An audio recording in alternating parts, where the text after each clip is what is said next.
మంచిది ప్రియులరా, జాగ్రత్తగా దేవుని వాక్యాన్ని మనం విందాం.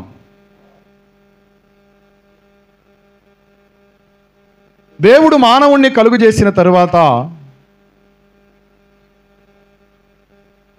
మానవుణ్ణి ఏమాత్రం కూడా దేవుడు విడిచిపెట్టాలి, నీ బ్రతికేదో నువ్వు బ్రతుకు, నా బ్రతికేదో నేను బ్రతుకుతాను అని అన్నట్లుగా కాకుండా ఓ ఉన్నతమైనటువంటి అనుభవము. ఏమిటా అనుభవం అయ్యా అంటే, మానవునితో దేవుడు కలిసి ఉండాలి అని చెప్పానని కోరుకుంటా ఉన్నాడు. దేవునికి స్తోత్రం. అందుకే అనేక రీతులుగా ఆయన మానవునికి దగ్గరవుతూ వచ్చారు. మీరు నిర్గమాకాండంలో గమనిస్తే మోషేకు దేవుడు చెప్పారు, నువ్వు మందిరాన్ని నిర్మాణం చేయాలి, దాని పొడవు దాని వెడల్పు అని మోషేతో దేవుడు మాట్లాడారు. అంత మాత్రమే కాదు, కానీ దావీదు కూడా దేవునికి మందిరాన్ని నిర్మించాలి అని అనుకున్నప్పుడు దావీదు ద్వారా కాదు, కానీ తన కుమారుడైనటువంటి సొలొమోను ద్వారా దేవుడు ఒక చక్కని మందిరాన్ని నిర్మించారు. యేసుక్రీస్తుల వారి యొక్క కాలంలో ఇలాగునే యేసు ప్రభు సశరీరుడుగా ఉన్నటువంటి రోజుల్లో ఆయన మందిరంలోనికి వెళ్ళారు, దేవాలయంలోనికి మందిరంలోనికి వెళ్ళారు. ఆ మందిరాన్ని చూస్తున్నారు. అక్కడ చాలామంది అంటారు, ఈ రాళ్ళు చూడండి, ఈ రాళ్ళు ఇంత పెద్ద పెద్ద రాళ్లతో సొలొమోను మందిరాన్ని కట్టించారు, ఇంత పెద్ద పెద్ద రాళ్ళు పెట్టి అని చెప్పానని వాళ్ళు రాళ్ల గురించి, రప్పల గురించి, వాటి గురించి మాట్లాడుతున్నారు. అందులో తలల పైకి ఎత్తండి, నా వైపు చూడండి. మందిరంలోకి పోయి వాళ్ళు ఏం మాట్లాడుతున్నారు అంటే రాళ్ల గురించి, రప్పల గురించి మాట్లాడుతూ ఉన్నారు. కానీ యేసు ప్రభు ఆ మందిరంలోకి వెళ్ళి ఆయన చుట్టూ చూశాడు. ఆయన ఒక మంచి మాట అన్నారు. ఈ మాట మీ గుండెల్లో ఉండాలి. ఇది నా తండ్రి ఇల్లు. గట్టిగా చెప్పు. ఏమన్నారు? నోరులు తెరవండి. ఏమన్నారు? ఇది నా తండ్రి ఇల్లు. చదవండి ఆ మాటలు. యోహాను సువార్త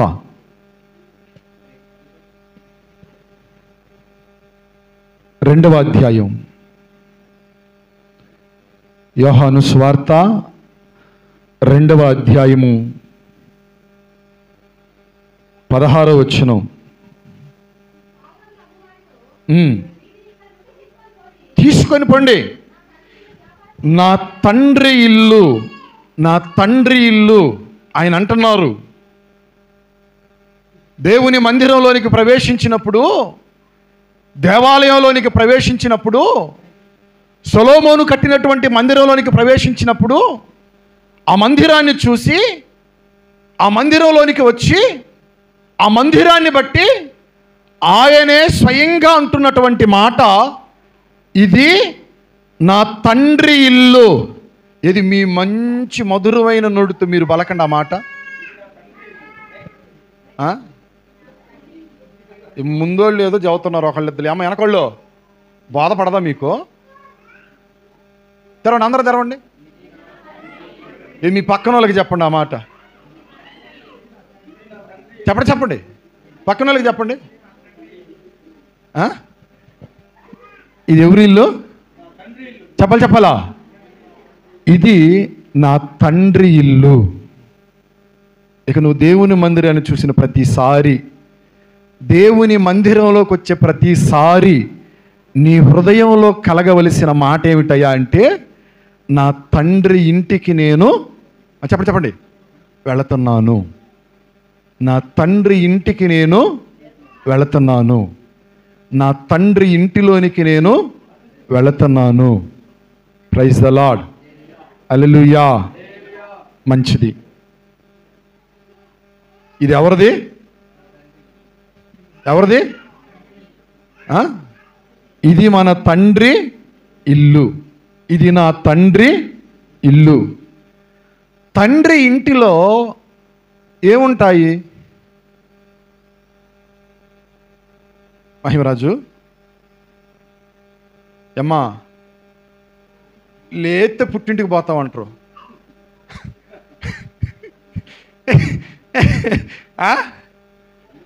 హలో, మీరు 100 పెట్టండి.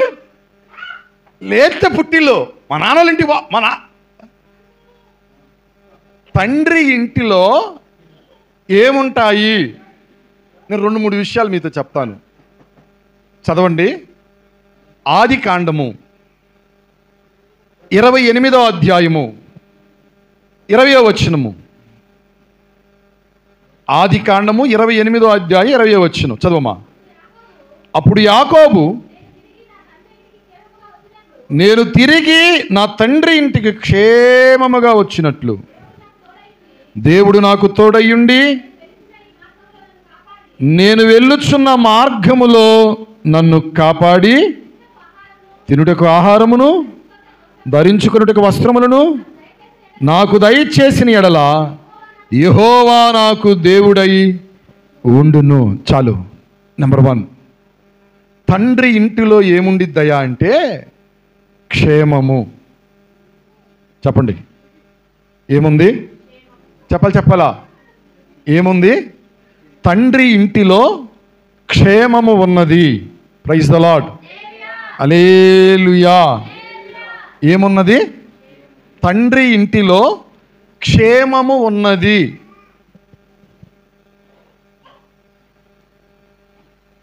ఏమండి, మీరు లోకాసు వార్తలో ఒక వ్యక్తి ఉన్నాడు. తండ్రి గారి ఇంటి నుంచి వెళ్ళిపోయాడు. పోయేటప్పుడు మంచి బట్టలు తొడుక్కున్నాడు, మంచి చెప్పులు వేసుకున్నాడు, మంచి ఆ దేహం, మంచి ఆకృతి, కళకళలాడతా బయటికి వెళ్ళిపోయాడు. ఏమండి, ఎక్కడి నుంచి అయ్యా అంటే తండ్రి ఇంటి నుంచి వెళ్ళిపోయాడు. కొన్ని రోజులు గడిచేసరికి నీళ్లు లేవు పోసుకోవడానికి, శరీరం కంపు కొడుతుంది, తిండి లేదు తినడానికి, కట్టుకోవడానికి గుడ్డలు లేవు, వేసుకున్న గుడ్డలన్నీ కూడా మురికి పట్టిపోయి మలినమైపోయి ఏమండి కంపు కొడతా ఉన్నాయి. మనిషి ఆకారం, ఆకృతే మారిపోయింది. ఇప్పుడు అతడు క్షేమము అనేటువంటిది ఎరగనటువంటి స్థితిలో అతడు ఉన్నాడు. అందుకే ఒకనొక దినాన్ని అనుకుంటాడు, నేను నా తండ్రి ఇంటికి వెళతాను. Praise the lord. హల్లెలూయా. తండ్రి ఇంటిలో ఏమున్నది? చెప్పాలా? ఏమున్నది? క్షేమము ఉన్నది. దేవునికి స్తోత్రం. హల్లెలూయా. ఆ మాటలు మీరు చదవండి దేవుని బిడ్డలారా. ద్వితీయోపదేశ కాండము 4వ అధ్యాయము 40వ వచనం. ద్వితీయోపదేశ కాండము 4వ అధ్యాయము 40వ వచనం. నీకును నీ తరువాత నీ సంతానము వారికి క్షేమము కలుగుటకై నీ దేవుడైన యెహోవా సర్వకాలము నీకిచ్చుచున్న దేశములో నీవు దీర్ఘాయుష్మంతుడు వగునట్లు నేడు నేను నీకు ఆజ్ఞాపించు ఆయన కట్టడలను ఆయన ఆజ్ఞలను నీవు గైకొనాలి. నీకు క్షేమము కలిగిద్ది, నీకు నీ సంతతికి క్షేమము కలిగిద్ది, తండ్రి ఇంటిలో ఉన్నటువంటి వారికి క్షేమము కలిగిద్ది. ఎప్పుడయ్యా అంటే నీవు ఆయన ఆజ్ఞలను ఆయన కట్టడలను గైకొనాలి. గైకొన్నప్పుడు ఏమండి, అందుకే ఏ తండ్రి కూడా ఏమండి తన పిల్లలు వేరైపోతాను అని చెప్పానంటే నువ్వు బారా, నువ్వు చెడిపోరా, నువ్వు అదిరా, నువ్వు ఇదిరా అని చెప్పడు. ఏ తండ్రి అయినా సరే ఉపదేశము చేస్తాడు. ఉపదేశము ఏంటా ఉపదేశం? ఏమండి, ఏమిటా ఉపదేశం? నువ్వు బాగుపడాలి, నువ్వు ప్రయోజకుడు కావాలి అని చెప్పనని ఏ తండ్రి అయినా సరే ఉపదేశము చేస్తాడు. ఆ ఉపదేశమే దేవుని యొక్క ధర్మశాస్త్రం, ఆ ఉపదేశమే దేవుని వాక్యము, ఆ ఉపదేశమే దేవుడి కట్టడలు, దేవుని యొక్క ఆజ్ఞలు, ఆయన శాసనాలు. అవి గనక నీవు పాటించినట్లయితే, వాటిని నీవు గైకొన్నట్లయితే, నీకు నీ సంతతికి ఏం కలిగిద్దాయా అంటే తరతరాలు తరతరాలు తరతరాలు తరతరాలు క్షేమము కలిగిద్ది. గట్టిగా చెప్పండి హల్లెలూయా. దావీదుకు చాలా మంది కొడుకులు ఉన్నారు. వాళ్ళలో ఒక కొడుకు ఎవరయ్యా అంటే అబ్షాలోము. ఎవరు? అబ్షాలోము. తండ్రికి తెలుసు కదండి ఏ పిల్లోడు ఎట్లా అంటాడో. నా మాట మీకు అర్థమవుతుందా? తండ్రికి తెలుసు కదా ఏ పిల్లవాడు ఎటువంటి వాడో. ఒక రోజున అబ్షాలోము స్నేహితుల్ని వాళ్ళని వీళ్ళని చూసి అంటాడు, ఇదిగో మా అబ్బాయి అబ్షాలోము క్షేమంగానే ఉన్నాడా? చూడండి ఏమడుగుతున్నాడు. మా పిల్లోడు క్షేమంగానే ఉన్నాడా? క్షేమంగానే ఉండేటువంటి విధంగా నడుచుకుంటున్నాడా? క్షేమస్థితి కలిగేటువంటి విధంగా ప్రవర్తిస్తున్నాడా? వాళ్ళంటారు, అయ్యా వాడెలా క్షేమంగా ఉంటాడు? ఎంత కీడు తలపెట్టాడు, ఎంత నాశనాన్ని తలపెట్టాడు. ఏమండి, ఎవరి అబ్షాలోము? తండ్రి మాటని పెడచెవిన పెట్టినటువంటి వాడు. నా దేవుని పిల్లరా, దేవుని వాత్సల్యతను బట్టి మీకు నేను బోధిస్తున్నాను. మన తండ్రి ఇంటిలో మనకు ఏమున్నదయ్యా అంటే క్షేమము ఉన్నది. ప్రైజ్ ద లార్డ్, హల్లెలూయా. అందుకే ఈ విషయం తెలిసిన దావీదు అంటాడు, నాయనా నేను నీ ఇంటిలో ఉంటాను. ఎక్కడుంటాను? ఎక్కడుంటాను? నాకు అవకాశం ఇవ్వండి. నేను పిచ్చుకలను చూస్తున్నాను, వాన కోవెలలను చూస్తున్నాను, శుభ్రంగా వచ్చి గూళ్ళు కట్టుకొని నీ మందిరంలో నివాసాలు చేస్తున్నాడు. నీ బలిపీఠము దగ్గర వాటికి చోటు దక్కింది. ఆ భాగ్యం నాకు.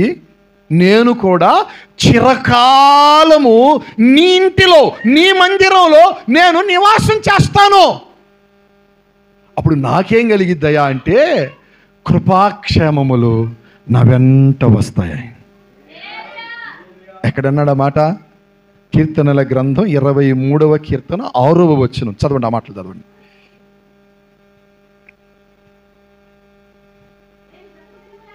నేను బ్రతుకు దినములన్నీ కృపాక్షేమములే నా వెంట వచ్చును. దేవునికి స్తోత్రం, హల్లెలూయా.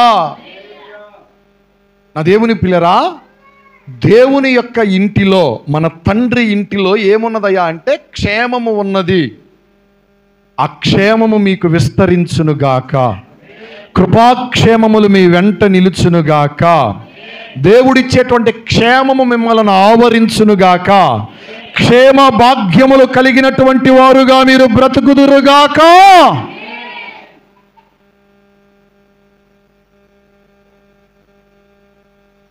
నెంబర్ 1, తండ్రి ఇంటిలో ఏమున్నది? క్షేమము. 2 తండ్రి ఇంటిలో ఏమున్నదయ్యా అంటే సమృద్ధి.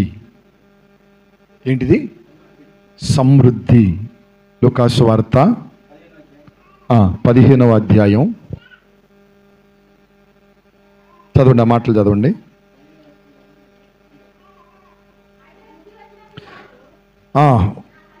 నా తండ్రి యొద్ద ఎంతో మంది కూలివాండ్రకు అన్నము సమృద్ధిగా ఉన్నది. దేవునికి స్తోత్రం, హల్లెలూయా. దేవుని బిడ్డలారా, తండ్రి ఇంటిలో ఏమున్నదయ్యా అంటే సమృద్ధి ఉన్నది. సమృద్ధి, సమృద్ధి, సమృద్ధి. మీరు అవునన్నా కాదన్నా, మహిమరాజు, సమర్పణ రాజు, నతానియేలు, ఒక సేవకుడు చెప్పిన మాట నేను చదువుతున్నాను. 4,000 రూపాయల చీర కొనిపించినా కానీ సంతోషం కలగదంట. కానీ పుట్టింటోళ్ళు 100 రూపాయల చీర పెడితేనే మా నాన్న పెట్టింది, మా అమ్మ పెట్టింది, మా నాన్న పెట్టింది, మా అమ్మ పెట్టింది, మా అమ్మకి నేను ఇష్టం, మా నాన్నకి నేను ఇష్టం, మా వాళ్ళకి నేనంటే ఎంత చెప్పండి ఎంత ఇష్టమో అని చెప్పని అంటారట. నిజమో కాదో అమ్మ సహోదరిలో? నిజమేనా? నిజమేనా? నా వైపు చూడండి. మన తండ్రి ఇంటిలో ఏమున్నదయ్యా అంటే సమృద్ధి. మీరు జ్ఞాపకం చేసుకోండి ఏమండి, నీ తండ్రి పస్తులు ఉన్నాడేమో కానీ నిన్ను పస్తు పెట్టలేదు. నీ తండ్రి ఏమండి ఆహారానికి అలమటించిపోయాడేమో కానీ నిన్ను అలమటింప చేయలేదు. వారు నీకు ఏ కొదవ లేకుండా, ఏ కొరత లేకుండా ఏమండి నీకు కావలసిన అన్నిటినీ సమృద్ధిగా వారు నీకు సమకూర్చి పెట్టారు. దేవునికి స్తోత్రం, హల్లెలూయా. భౌతికంగా ఆత్మ సంబంధంగా ఒక మాట చదువుతాను, చదవండి. ఆ మాటలు చదవండి. దేవునికి స్తోత్రం, హల్లెలూయా. చదవండి, ఆ మాటలు చదవండి. కీర్తనల గ్రంథం 36వ కీర్తన 8వ వచనం. కీర్తనల గ్రంథము 36వ కీర్తన 8వ వచనము. నీ మందిరము యొక్క సమృద్ధి వలన ఆయన ప్రజలు ఏం పొందుతున్నారయ్యా అంటే సంతృప్తి పొందుతున్నారు. ఆయన మందిరంలో ఏమున్నదయ్యా అంటే సమృద్ధి ఉన్నది. ఏమండి, ఆయన ప్రజలు ఆయన నివాసంలోనికి, ఆయన ఇంటిలోనికి, ప్రజలు తమ ఇంటిలోనికి చేర్చబడినప్పుడు ఆ మందిరంలో ఉన్నటువంటి సమృద్ధి వలన వారు ఏం పొందుకుంటున్నారయ్యా అంటే ఏమండి ఏం పొందుకుంటున్నారు? సంతృప్తి. ఆయన మందిరంలో ఉన్న సమృద్ధి వలన వారు సంతృప్తి. అందుకే దేవుని మందిరంలోనికి వచ్చి ప్రతి ఈవిని కూడా తండ్రి అయినటువంటి జ్యోతిర్మయుడకు దేవుని యొద్ద నుంచి దేవుని ప్రజలకు ఆయన ఇచ్చుచున్నారు. ఇప్పుడు మీరు పొందుకున్నవి ఏవైనా సరే ఆయన మీకు ఈవులను ఇచ్చారు.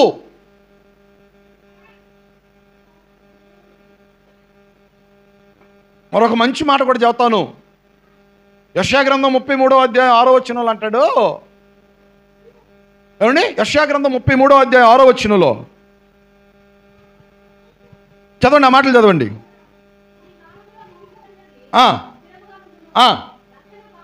రక్షణ బాహుల్యము, బుద్ధి జ్ఞానముల సమృద్ధి. దేవునికి స్తోత్రం. ఏ సమృద్ధి అంట? బుద్ధి జ్ఞానము సమృద్ధిగా ఆయన ఇచ్చేటువంటి వారు. ప్రైజ్ ద లార్డ్, హల్లెలూయా. ఏ సమృద్ధి? చెప్పండి. ఏ సమృద్ధి? జ్ఞాన సమృద్ధి. జ్ఞాన సమృద్ధి. సొలొమోను దేవుణ్ణి అడిగాడు, ఏం చేయమని? నాకు జ్ఞానం కావాలి నాయన అని చెప్పని అడిగాడు.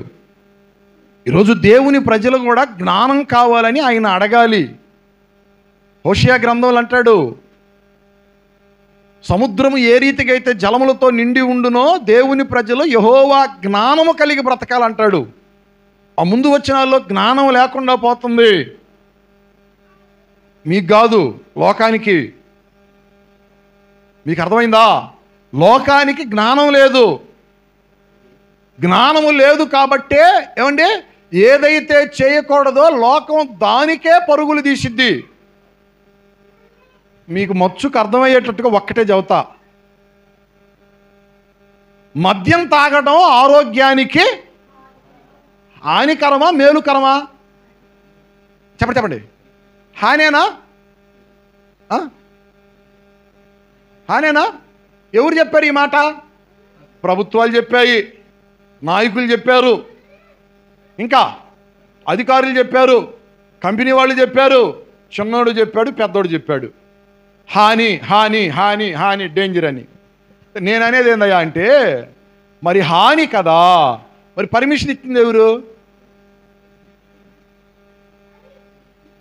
ఇప్పుడు వీళ్ళకి నేను అనగొండదులే ఆ మాట. ఉందా? ఏముందా? ఉందా? హానని తెలుసు, మళ్ళీ పర్మిషన్లు ఎందుకు, మళ్ళీ పాటలు ఎందుకు, వేళాలు ఎందుకు, అవి ఎందుకు, ఇవెందుకు?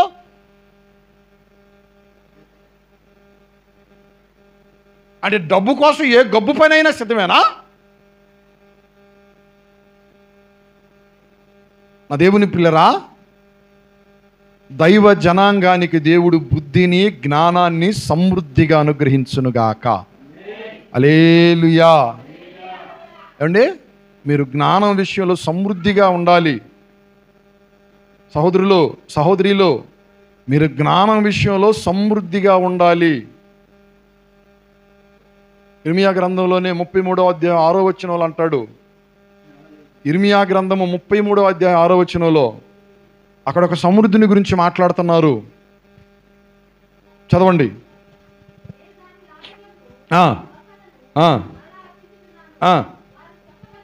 వారిని స్వస్థపరుచుచున్నాను, వారికి సత్య సమాధానములను సమృద్ధిగా, సమాధానాన్ని ఆయన సమృద్ధిగా ఇస్తున్నారు. దేవునికి స్తోత్రం. ఏంటిది? చెప్పలా? ఏంటిది? యేసుప్రభు చెప్పారు, సమాధానకర్త, సమాధాన పాత్రుడు ఆయన మీకు తోడుగా ఉన్నారు అని చెప్పానని. ఆయనే మన సమాధానం. నీ ఇంటిలో సమాధానం, నీ ఒంటిలో సమాధానం, నీ బిడ్డల భవిష్యత్తులో నా దేవుడు సమాధానం అనుగ్రహించునుగాక. హల్లెలూయా. సమాధానము ఒక నది వలె ఆయన మీ యొద్దకు ప్రవహింపజేయునుగాక.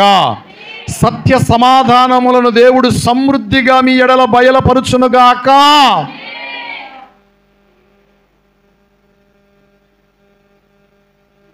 ఏంటిది? ఏంటిది? సమాధానపు సమృద్ధి. నేను మరొక మాట కూడా జ్ఞాపకం చేస్తాను. కొరింథీయులకు రాసిన పత్రిక, ఆ మాట కూడా మనం చదువుదాం. కొరింథీయులకు రాసిన 2వ పత్రిక 9వ అధ్యాయము 6వ వచనం. కొంచెముగా విత్తుకునేవారు ఉన్నారు, వారు కాస్త కొద్దిగానే పంటను కోసుకుంటూ ఉంటారు. సమృద్ధిగా విత్తుకునేవారు ఉన్నారు, సమృద్ధిగానే పంట కోసుకుంటారు. దేవునికి స్తోత్రం. హల్లెలూయా. అంటే కొంచెముగా విత్తేటువంటి వారు, వారి చేతికి వచ్చే పంట కూడా, రాబడి కూడా ఎంత? కొద్దిగానే ఉండిద్ది. సమృద్ధిగా విత్తుకునేటువంటి వారు ఏం చేస్తారంట? సమృద్ధిగానే పంటను కోసుకుంటారు. చిన్న మాట చెబుతా. ఒక ఇంజనీర్ దగ్గర ఒక బిల్డర్ ఉండేవాడు. ఏమండి, ఆ బిల్డర్ ఏం చేశాడయ్యా అంటే, ఆ ఇంజనీర్ క్రింద అనేకమైన గృహాలు కట్టి పెట్టాడు. ఆయన రిటైర్మెంట్ తీసుకోబోతూ ఇంజనీర్తో చెప్పాడు, ఇక నా వల్ల కాదు, నేను నా పని నుంచి విరామం తీసుకుంటున్నాను, ఇక నేను ఇల్లు కట్టలేను అన్నాడు. ఆ ఇంజనీర్కి ఆ బిల్డర్ చాలా వేల గృహాలు కట్టాడు. ఆ బిల్డర్, ఆ ఇంజనీర్ ఏం చేశాడయ్యా అంటే, ఒక రోజున, ఏమయ్యా ఇక నువ్వు పని చేయను అంటున్నావు, నా వల్ల కాదంటున్నావు, ఒకే ఒక్క మాట, చివరికి ఒక ఇల్లు కట్టేసేయి, ఇక నువ్వు ఇల్లు కట్టొద్దు అని చెప్పి అన్నాడు. ఆ బిల్డర్ ఏం చేశాడయ్యా అంటే, చేసేదేమీ లేక ఇంజనీర్ బలవంతం చేస్తున్నప్పుడు ఒకే ఒక్క ఇల్లుని కట్టి పెట్టాడు. ఎలా కట్టాడయ్యా అంటే, త్వరగా కట్టాడు. ఎలా కట్టాడయ్యా అంటే, అన్ని నాసిరకాన్ని పెట్టి కట్టాడు. ఎలా కట్టాడయ్యా అంటే, తొందరగా ఫినిష్ చేసి ఇది ఆయన చేతికి ఇచ్చేసి ఇక నేను విరామం తీసుకోవాలనుకుంటున్నానని చెప్పాను. ఎలా పడితే అలా కట్టేశాడు. చివరికి దాన్ని ఫినిష్ చేసేసి పోయి ఇంజనీర్ చేతిలో తాళాలు పెట్టేసి, ఇదిగోండి ఇల్లు కట్టేశాను, ఇక నాకు సెలవు ఇప్పించండి, నేను పోతున్నాను అన్నాడు. అప్పుడు ఆ ఇంజనీర్ ఏం చేశాడంటే, ఆ బిల్డర్ని హత్తుకొని, సహోదరుడా, చాలా సంవత్సరాలు నా దగ్గర పనిచేసావు, నా ఇల్లన్నీ కట్టి పెట్టావు, నువ్వు ఇక విరామం తీసుకుంటానంటున్నావు, అందుకని చెప్పని ఈ కట్టిన ఇల్లు, ఈ చివరిగా కట్టిన ఇల్లు వేరెవరికో కాదు, నీకోసమే నేను కట్టించాను, ఈ తాళాలు నీవే ఉంచుకో అన్నాడు. ఆ తాళాలు తీసుకుంటూ ఆ బిల్డర్ ఏడుస్తున్నాడండి. ఎందుకయ్యా అంటే, అయ్యో ఈ విషయం నాకు ముందు తెలిస్తే మంచిగా కట్టుకునేవాడిని, మంచిగా సున్నం సిమెంట్ వేసుకునేవాడిని, మంచి కలప వాడేవాడిని, మంచి రంగులు వాడుకునేవాడిని, మంచి నిర్మాణం చేసుకునేటువంటి వాడిని. ఇది ఎవరుకోలే అని చెప్పానని నాసిరకంగా కట్టేసి త్వరగా ఫినిష్ చేసి నా పని ముగిద్దాం అనుకున్నాను. ఇప్పుడు తీరా ఇది నాకే అని తెలిసిన తర్వాత నాకు బాధ కలుగుతూ ఉంది, ఇంత నాసిరకంగా నేను కట్టుకున్నానా అని చెప్పాలి. ఈ సహోదరి సహోదరుడా, ఇందాక మీకు ఒక మంచి మాట చెప్పాడు దేవుడు. మీ ధర్మకార్యాలు, మీ పుణ్యకార్యాలను దేవుడు మర్చిపోవటం లేదు అని చెప్పానని. ఏమండి, మనము దేవుని ఎదుట ఏది చేసినా సరే సమృద్ధిగా చేయడానికి మనము పూనుకుంటున్నప్పుడు మనము తిరిగి కోసుకునేటువంటి ప్రతిఫలాలు కూడా సమృద్ధిగానే ఉంటాయి. గట్టిగా చెప్పండి. ఏమండి, తగిన దానికంటే తక్కువగానో లేకపోతే లేమిగానో మనము కోసుకుంటున్నప్పుడు కొంచెముగానే విత్తుకుంటే నీ రాబడి కూడా కొద్దిగానే మిగిలిపోయిద్ది. నేను చెబుతున్నానా? నా సొంత మాట చెబుతున్నానా? దేవుడు చెప్పినటువంటి సంగతి అది. నువ్వు పిడికిడి విత్తనాలే పట్టుకుంటే దానికి తగిన పంటే నువ్వు కోసుకునేది. నువ్వు గంపెడి విత్తనాలను పట్టుకొని పోయి విత్తుకుంటే దానికి తగిన ప్రతిఫలం కోస్తావు. కొయ్యడం మాత్రం గ్యారంటీ, ప్రతిఫలం పొందటం మాత్రం గ్యారంటీ. అది ఎంత అనేది ఏమండి నువ్వు విత్తేటువంటి విధానాన్ని బట్టి ఆధారపడి ఉన్నది. నా దేవుని వాత్సల్యతను బట్టి మీకు నేను బోధిస్తున్నాను. మీరు సమృద్ధి అయిన పంటనే కోసుకొందురుగాక. అలాగను కోయాలి అని అంటే మీరెప్పుడు కూడా సమృద్ధిగానే విత్తుకొందురుగాక. తండ్రి ఇంటిలో ఏమున్నది? చెప్పండి, ఏమున్నది? సమృద్ధి. రెండు విషయాలు. నెంబర్ 1, తండ్రి ఇంటిలో క్షేమము ఉన్నది. 2, తండ్రి ఇంటిలో సమృద్ధి ఉన్నది. 3వ మాట చదవండి ఆ మాటలు. న్యాయాధిపతుల గ్రంథము 11వ అధ్యాయము 2వ వచనం.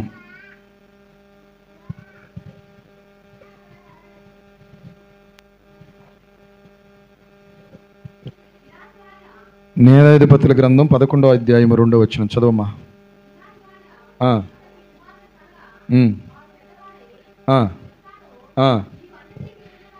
నీవు అన్య స్త్రీకి పుట్టినటువంటి వాడవు గనుక మన తండ్రి ఇంట నీకు స్వాస్థ్యము లేదు. యెఫ్తాను గురించి అంటున్నారు, స్వాస్థ్యాలు నీకు లేవు అని చెప్పనని అంటున్నారు.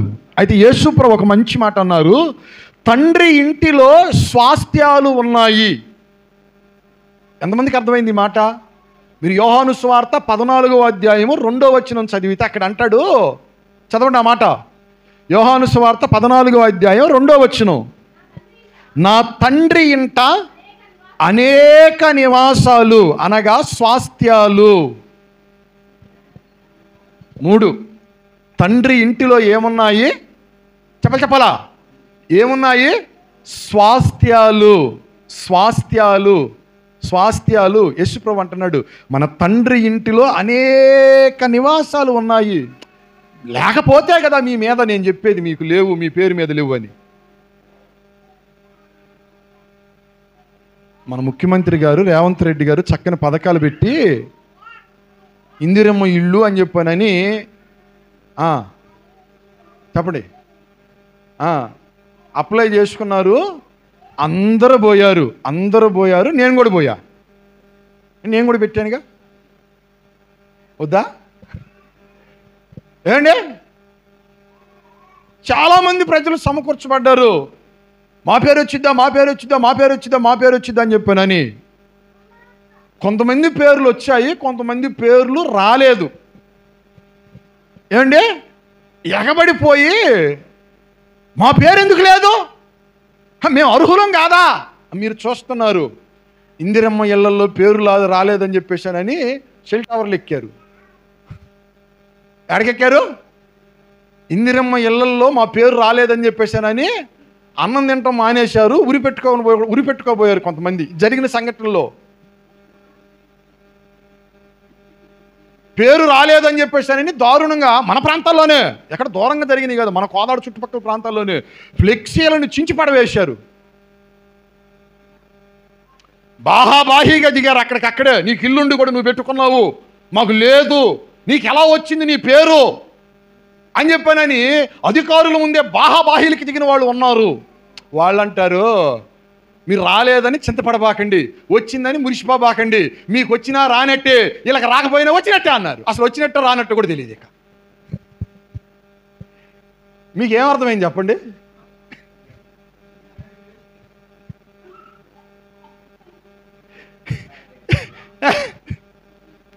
ఏమండి ఇవన్నీ కూడా ఏమండి ఈ సోషల్ మీడియాలో అధికారులు స్వయంగా మీరు వచ్చినాయనే మీరేమీ సంబరపడవలసిన పని లేదు. రాని వాళ్ళు మాకు రాలేదని మీరేమీ అనుకోవాల్సిన అవసరం లేదు. వచ్చినా రానట్టే, రాకపోయినా వచ్చినట్టే అన్నారు. వచ్చిన వాళ్ళేమో డైనమాలో పడ్డారు, ఎందుకు అసలు నాకు వచ్చినట్ట రానట్ట అని. ఈ రాని వాళ్ళు ఏమో సంబరపడిపోతున్నారు, అంటే రాకపోయినా నాకు వచ్చినట్టు. ఇప్పుడు ఆ వచ్చిన వాళ్ళల్లో నేను కూడా అకండి. నా మాట అర్థమైందా? ఆ వచ్చిన వాళ్ళల్లో నేను కూడా ఒకండి. ఏమండి ఇప్పుడు నాకు డైలమా ప్రారంభం, వచ్చినట్ట రానట్ట. ఏమండి ఏమో ప్రభువుకు యెహోవా అది నీకే తెలియను. నా వైపు చూడండి. దేవునికి స్తోత్రం. హల్లెలూయా. మీరు ఇక్కడ ఎవరైనా మీకు ఏదైనా ఇవ్వలేదని అండి మీరు చింతపడబాకండి, దిగులు పడబాకండి. యేసు ప్రభు తానే స్వయంగా అంటున్నాడు ఈ మాట. నా తల్లి, నా తండ్రి, తండ్రి ఇంటిలో మనకు స్వాస్థ్యాలు, స్థిరమైనటువంటి శాశ్వతమైనటువంటి నివాసాలు ఉన్నాయి. అండి నీ ప్రతి పేరు మీద ఆయన రిజిస్ట్రేషన్ చేసి ఆయన సిద్ధముగా ఉన్నారు. Praise the lord. హల్లెలూయా. ఒకవేళ ఇక్కడ ఏ మనుష్యుడైనా సరే నిన్ను పట్టించుకున్నా, నిన్ను పట్టించుకోకపోయినా, నీకు ఇచ్చినా, నీకు ఇవ్వకపోయినా, తండ్రి ఇంటిలో నిత్య స్వాస్థ్యాలు. అందుకే కొలస్సీ పత్రికలో అంటున్నాడు, ఆ మాటను మీరు చదవండి. 3వ అధ్యాయం 23వ వచనం. కొలస్సీ పత్రిక, కొలస్సీలకు రాసిన పత్రిక 3వ అధ్యాయం 23వ వచనం. ప్రభువు వలన స్వాస్థ్యమును ప్రతిఫలమును మనము పొందుతాము అని మనకు తెలుసు కదా. ఏమండి ఏమొందుకుంటాము? చెప్పండి. ఏమొందుకుంటాము? నాకు తెలుసు. ఏంటిది?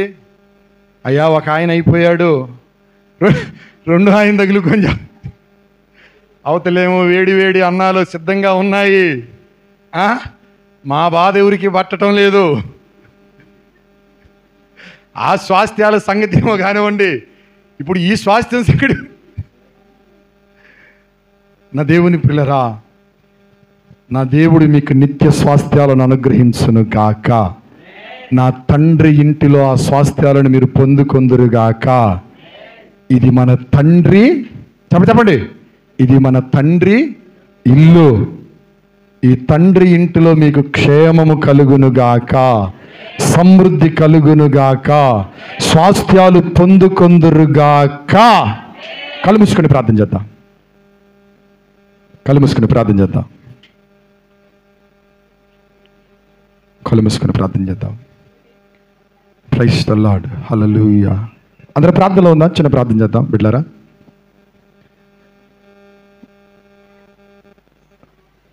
పరిశుద్ధుడా మీకు వందనాలు నాయనా.